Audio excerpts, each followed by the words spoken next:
love me and I love you.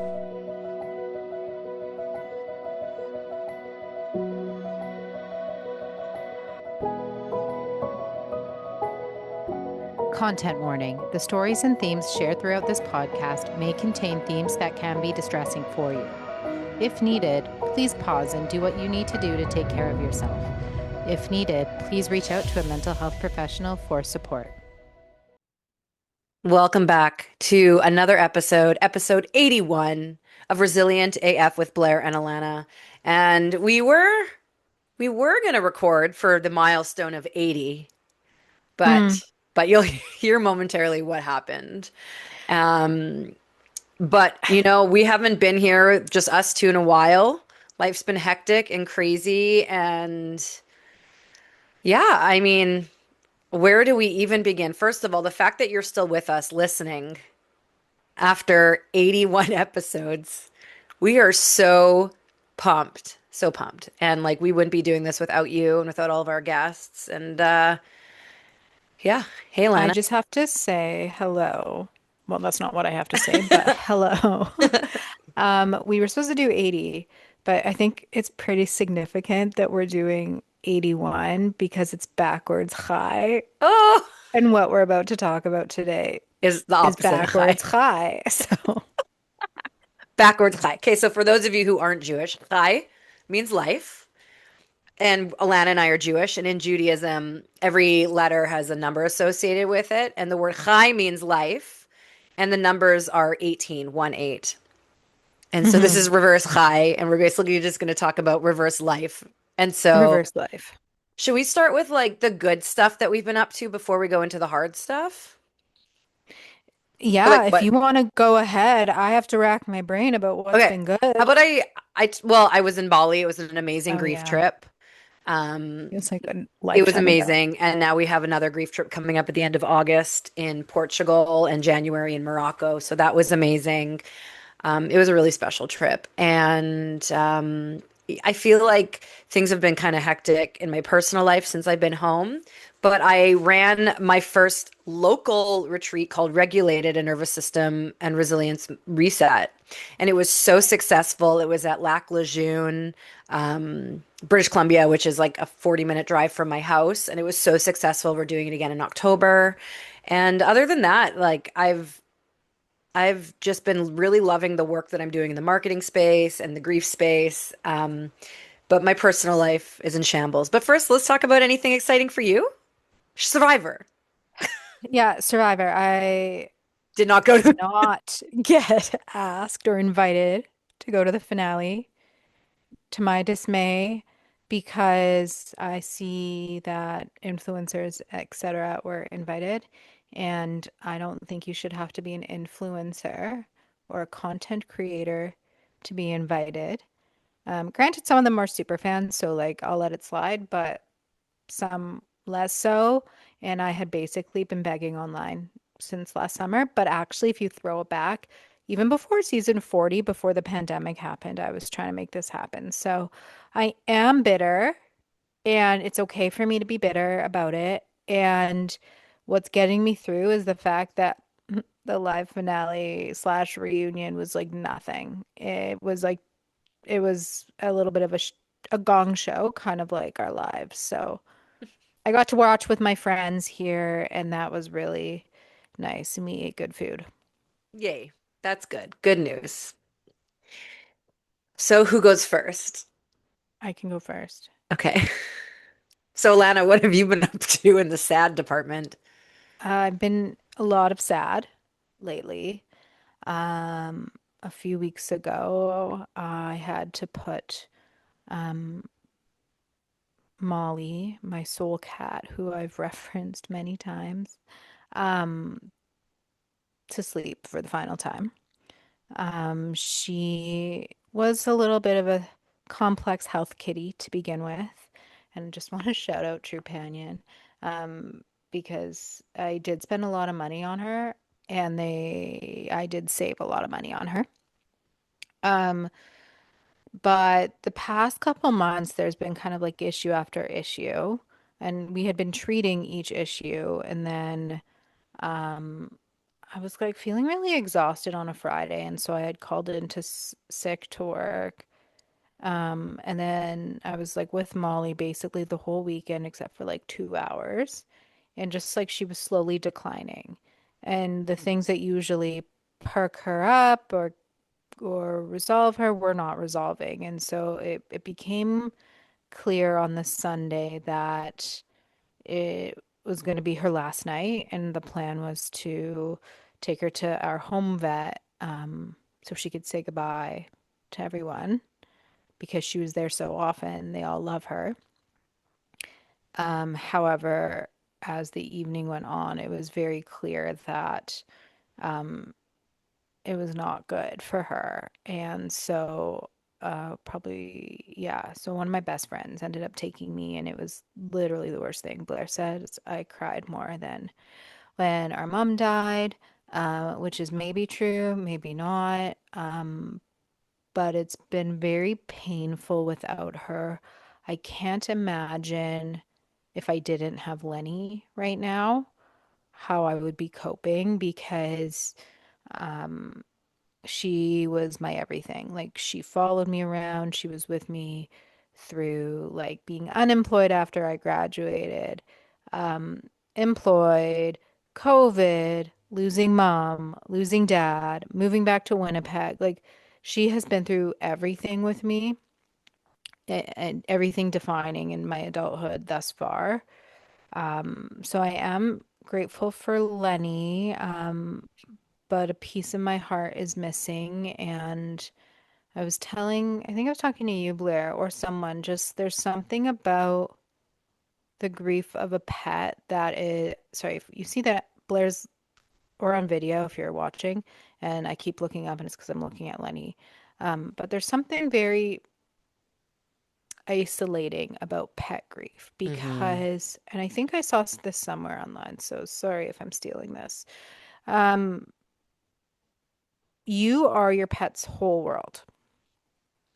And what that means is like you are with them all the time or most of the time, whatnot. And the relationship that you have with this specific pet, not really many people have, unless you're living with someone and whatnot. And um, it's very different than losing a human who, again, your relationship is very independent and your grief is independent in that way. However, you're kind of sharing grief with the loved ones of this human. And so it it just feels very raw and sad and isolating. Like I've had people supporting me. However, again, pet grief isn't recognized in the same way human grief is. And so it hasn't even, it's been maybe about 3 weeks by the time this gets released. And well, it's obviously like, first of all, may Molly the Moo's memory be a blessing. And it's so sad that she's not here. And, Hmm. why don't we do the same sort of like rituals for pets as Yeah. for like humans? And so I will be coming to stay with Alana. Me and Teddy are going to stay with Alana and we're going to sit Shiva. Yeah. We're gonna sit Nips Shiva and for romps. Nip. We're gonna have nips. We're gonna wear romps. We're gonna sit Shiva for Molly, give her the appropriate send off that she deserves. And oh my gosh, I haven't cried in like a No, day. And so you can cry. It's yeah. sad. Hmm. And it's so good that you have Lenny. And, Yeah. I know you've also buried a pet and when you were younger, Blackie. And like Yeah. I like literally like, I feel like I've held like all the cats. Like Ash was dead on our floor, Yeah. Xena in my arms, Frey. And like, whether you're with them for 2 years or what, 15, 12. 12, it's just so painful, Yeah. especially, our pets mean so much to us. And yeah, it's really, really sad. And like, I feel like I can't remember where I saw it on social media, but there's a country that's like, or like there's companies that add in pet bereavement leaves. Yeah. I think it's something that definitely needs to be added, You should talk to especially Rebecca. I really should About talk like, to her. yeah. Um, She's from grief leave. yeah, I Work for. actually, speaking of Rebecca and Grieve Leave and Survivor, if we're doing a little bit of a pivot, so Jeff Probst, the host of Survivor, his brother died 10 days before the live finale. And his brother worked on the show with him. And so I imagine they were probably really close. I don't know. But in the finale, everyone was kind of like dogging on Jeff, as was I, because there was a moment where Jeff had accidentally shared the results of a challenge and a vote out or elimination before everyone watched it, and it was happening live. Oh, Um, and whoops. it's like whoops, and also it's like very reflective of what happens when people have to go back to work before they're in a place where they can be back at work. And I can't speak for Jeff Probst. He won't even open a DM for me. I would imagine that if I was in his position, I'd be making a very similar mistake as well. Maybe he didn't get So invited because he was mourning his brother. maybe, yeah. That being said, You should I'm send him actually Shiva bagels. I should send him Shiva bagels and Shiva loaf. Um, but yeah, I had like wrote a tweet about that and then tagged Grave Leave. And so I was like kind of messaging. She's like, I need to Mm, find that clip. I'm like, yeah, it's pretty wild. mm. And so so you decide to cremate Molly. Hmm. Actually, it's called aquamation. Oh yeah, sorry. You're gonna forever have to correct me. And It like, literally looks like fine sand, like from a white sanded beach. and where is she now? She's been sitting on my table because I need to find her forever resting place because she deserves the best. Oh, like an urn? Yeah, I want to get like a customized urn. Um, I went and picked her up on Tuesday when Lenny went for his checkup. Um, and yeah, I'm just very thankful for little Lenny. They were clipping Oh, his nails, and one of the techs there was telling me that like, because he's a good cat at the vet. But like, so Molly would just freeze when they would do things to her, but Lenny is like kind of lovey. So yeah. he was like, they were clipping his nails and he was like slowly starting to roll onto his back, kind of like trying to get away, but like didn't try and fight it. I thought that was cute. That's funny. Well, I'm excited for Teddy and Uh, Lenny to meet. Me too. I think it'll be good for Are my heart. you, did you want to do a high level of the psychic or not yet?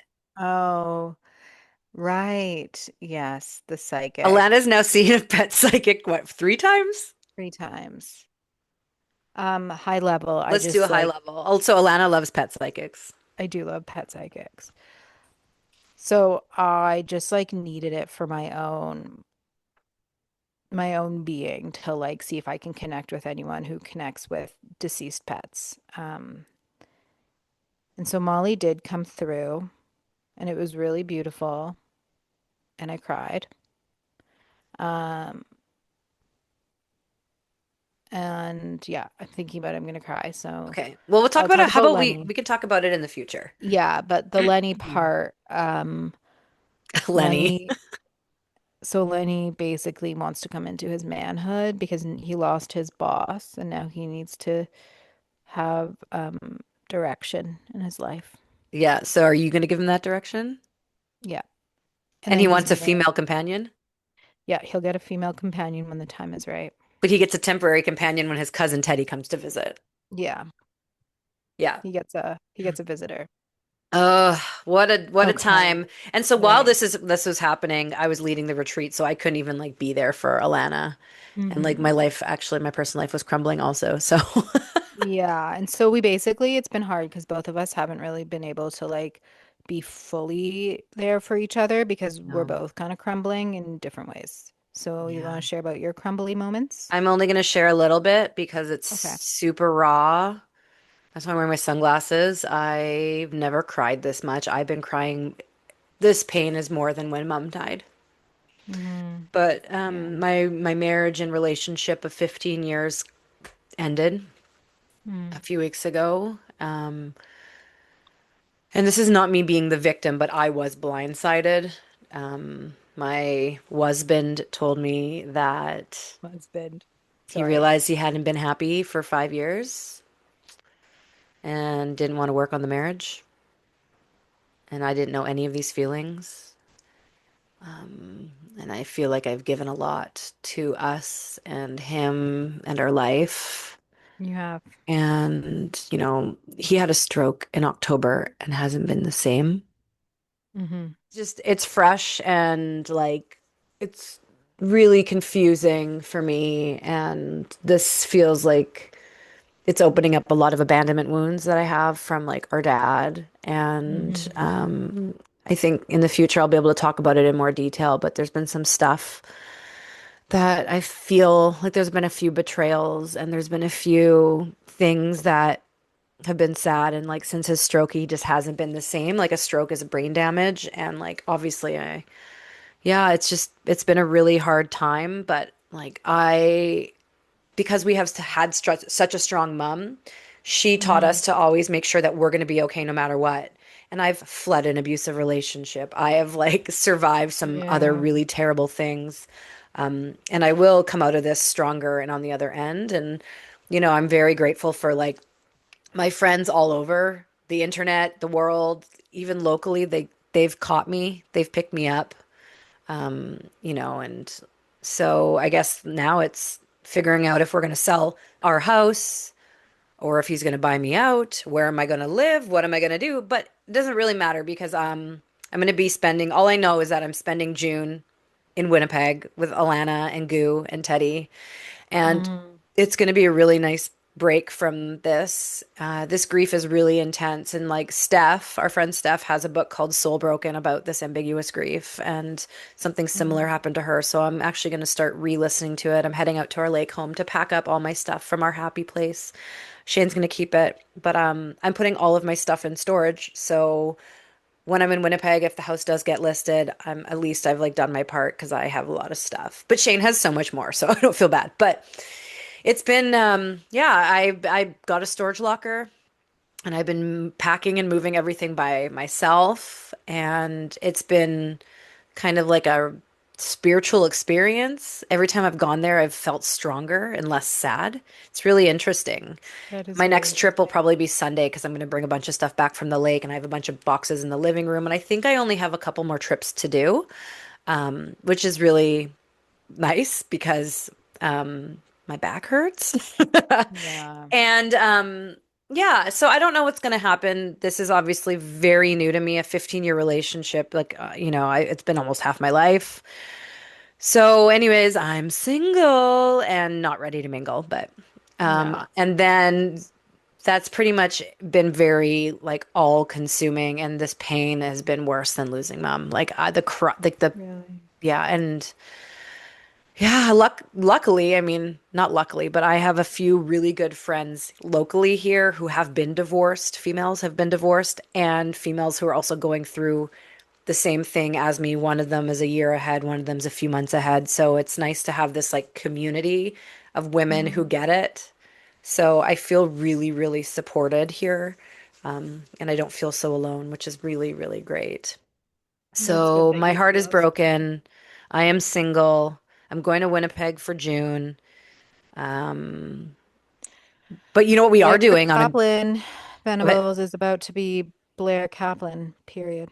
Well, not about, I mean, like, not yet. Not yet.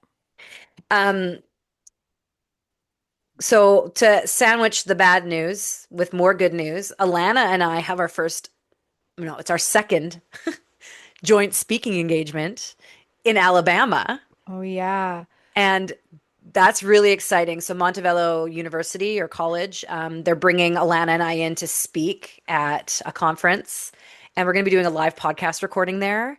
And so this is really exciting because Alana and I love doing things together, and We do. being brought there to basically record for this podcast live in front of an audience and talk about the navigating grief framework and like our work is so exciting. And I get to do it with you, like my best friend. Yeah, yeah, it's really exciting, especially because it kind of, well, it doesn't kind of, it does combine, I think, both what we both do best, like your marketing and your navigating grief framework, and my social work background and therapeutic background, and it is for a social work program, so it's very cool. Yeah, stay Yeah. tuned. So that's really exciting. And then what else we have going on is so the reason I'm coming back to BC, besides like having to like probably move, is Yes, Alana and I have our second annual Life Week. which is like quite apt that we're having our second annual Life Week Hi, at this time. forward. Forward high. For hi. And it's good. We're going to go back to Base Coast. We're going to meet our cousin and our friends there. I have a lot of random friends going, so it's going to be great.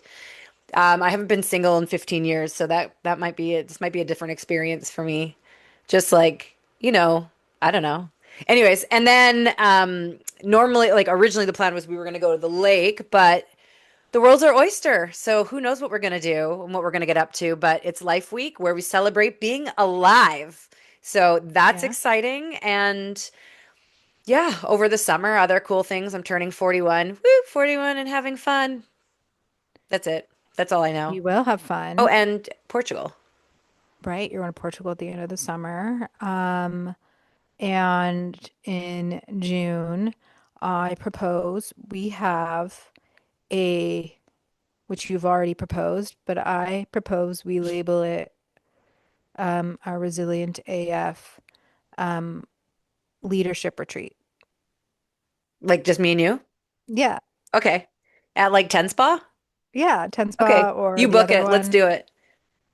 Yeah. We'll talk Well, offline more about it. Um, and so what you're seeing is us going through really shitty times, finding that silver lining of like, acknowledging the pain and what's next, building ritual, and I think community. You guys, our listeners, our authors, our social media followers, our Benable users. Yes. Our Um, you Bannable know, users who will be funding our some of our retreat. Um, it's just, yeah, it's great. And so I guess maybe one more thing. I don't know when Alana and I will be back here to record because we do have a bunch of guests. And I do want to say that one thing I am excited about Alana, and we haven't talked about this really, is because I don't live where our parents are buried, I'm actually going to be in Winnipeg for Father's Day. So one, Yeah. let's go see Dad, family reunion, but also Yeah. two, if there's any parentless Father's Day events, let's go. Oh yeah. Yeah, we should So, look into anyways, that. it's is it weird to say that I'm excited to celebrate Father's Day and like honor our dead dad together? But it's that's what's happening. I'm excited about it. It's nice because we've been together for Mother's Day since Mom died, but I don't think we've been together for Father's Day. Yeah. And this I Mother's mean, Day was maybe we have. absolutely terrible. It was awful. Like our mom is I did dead. go to I did go to an event though. That was good. Yeah. Well, our mom is Motherless dead. event. My baby's dead. And then my marriage ended on Mother's Day. So it was just all sorts of terrible. And I will forever And Molly is dead. on Mother's Day. No, but it was fresh. Oh, yeah. Anyways, I was trying to end on a high note. High note. On a high Ooh, I note, can tell you a high note. I got one. okay, great, because I don't. Okay, so when we packed up mom's house, we put a bunch of stuff in storage and then I got my stuff shipped here. And so now I'm moving all my stuff into storage, but there was a bunch of boxes I hadn't even opened because every time I opened them, it was sad. It was like baby clothes I was planning to give my kids, but I'm not having kids. But I found my favorite childhood doll. She's a Cabbage Patch Kid. Don't know her real name, but I called her Cabby. And that is very exciting that I found some of my childhood toys. And it just brought me back to like a place of love, especially because in the move, I lost my blankie, like my childhood blanket. So finding these toys, it's like a really nice sense of comfort. Mm, So on a high note, moving, I'm finding all these nostalgia things, and I know Alana loves nostalgia. So I really do. should we wrap it up? Yeah, let's wrap it, wrap it. Okay. Well, thanks for tuning in to another episode of Resilient AF. Thanks for crying alongside us. Thank you for offering to set me up with your friends. If they're emotionally available, I'm interested in maybe 12 months to meet them. And Alana eventually is looking for a female cat in Winnipeg. So Just remember, it's okay to not be okay. You will get through the hard times. Let us be that lighthouse in the storm, even if our light is flickering these days. And just We're remember currently for within the storm with you, but we are that lighthouse. Sorry. Alana, are your meds wearing off? I've had like a weird dizzy day, so Oh. I think a lot of things are happening. So we're gonna wrap it up. So back to what I was saying. Friends, just remember you are resilient AF. Thank you. That's a wrap for another episode of Resilient AF with Blair and Alana. And thank you for listening. Are you feeling inspired to bounce forward? Let's connect at theglobalresilienceproject.com, where you can read many stories of resilience, buy our books, shop our clothing line, learn more about how to strengthen your resilience muscle, be empowered, and more. Remember, friends, you are resilient AF.